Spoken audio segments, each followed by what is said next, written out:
Assalamualaikum warahmatullahi wabarakatuh. Perkenalkan, nama saya Dinda Suci.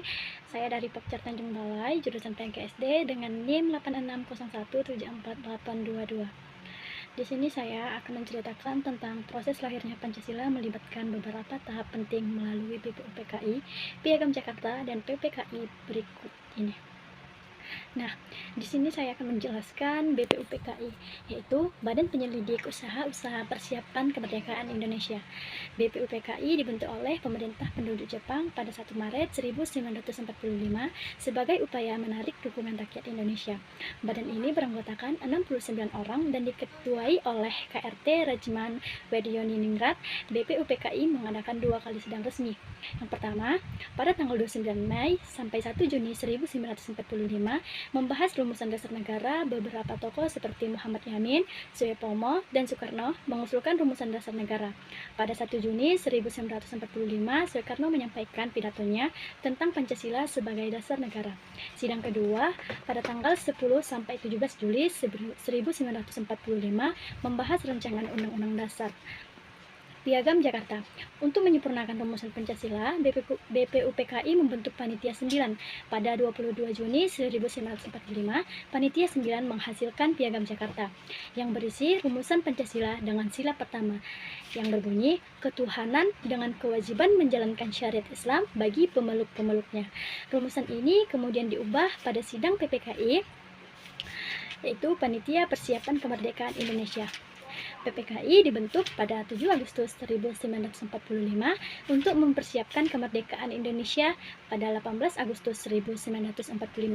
PPKI mengadakan sidang dan mengesahkan Undang-Undang Dasar 1945, termasuk Pancasila sebagai dasar negara dengan rumusan yang kita kenal sekarang. Sila pertama diubah menjadi ketuhanan yang Maha Esa untuk mengakomodasi keberagaman agama di Indonesia.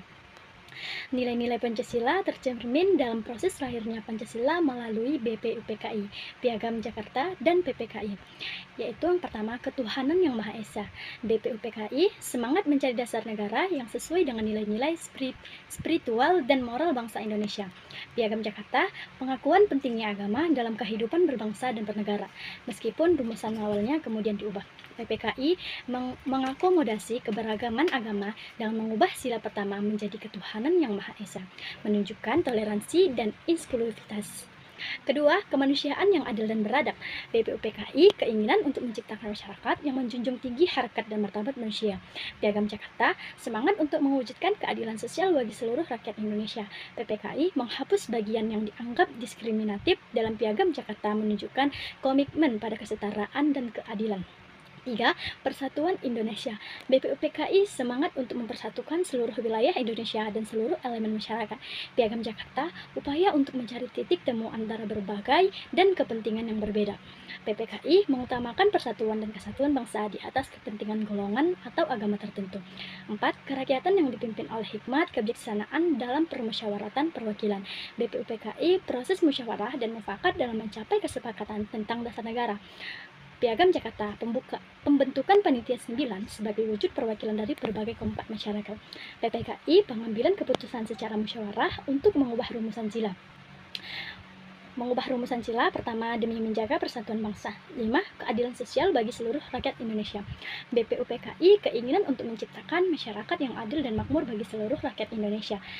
Piagam Jakarta, semangat untuk mewujudkan keadilan sosial dalam segala bidang kehidupan. PPKI mengesahkan Undang-Undang 1945 yang menjamin hak-hak sosial dan ekonomi seluruh warga negara. Proses lahirnya Pancasila menunjukkan bagaimana nilai-nilai tersebut dipertimbangkan, diperdebatkan, dan akhirnya disepakati sebagai dasar negara yang ideal bagi Indonesia. Nah, sebagai penjelasan yang saya jelaskan, saya ada sedikit pesan. Sebagai generasi muda, mempelajari sejarah lahirnya Pancasila memberikan refleksi mendalam bagi diri saya. Proses panjang yang melibati tokoh-tokoh bangsa dalam merumuskan dasar negara ini mengajarkan bahwa perbedaan pendapat ada hal yang wajar, namun persatuan dan kesatuan harus tetap diutamakan. Perubahan sila pertama dari Piagam Jakarta menjadi ketuhanan yang Maha Esa juga memberikan pelajaran berharga tentang toleransi dan menghargai keberagaman. Nilai-nilai ini masih sangat relevan bagi generasi muda saat ini. Di era media sosial dan globalisasi, kita seringkali terpapar pada berbagai dan budaya. Pancasila dapat menjadi filter untuk menyaring pengaruh-pengaruh negatif dan memperkuat identitas bangsa. Selain itu, nilai-nilai seperti gotong royong, musyawarah, dan keadilan sosial juga sangat penting untuk diterapkan dalam kehidupan sehari-hari. Sebagai contoh, dalam menghadapi perbedaan pendapat di media sosial, kita dapat mengedepankan musyawarah dan mencari solusi yang terbaik bagi semua pihak. Dalam berinteraksi teman-teman yang berbeda agama atau suku, kita dapat menjunjung tinggi toleransi dan saling menghormati. Dalam berpartisipasi dalam kegiatan sosial ini, kita dapat menerapkan nilai gotong royong dan membantu sesama yang membutuhkan. Dengan memahami dan mengamalkan nilai-nilai Pancasila, generasi muda dapat menjadi agen perubahan yang membawa semangat Pancasila dalam setiap tindakan dan keputusan yang kita ambil. Terima kasih atas penjelasan saya. Kalau ada tutur kata yang salah, saya mohon maaf.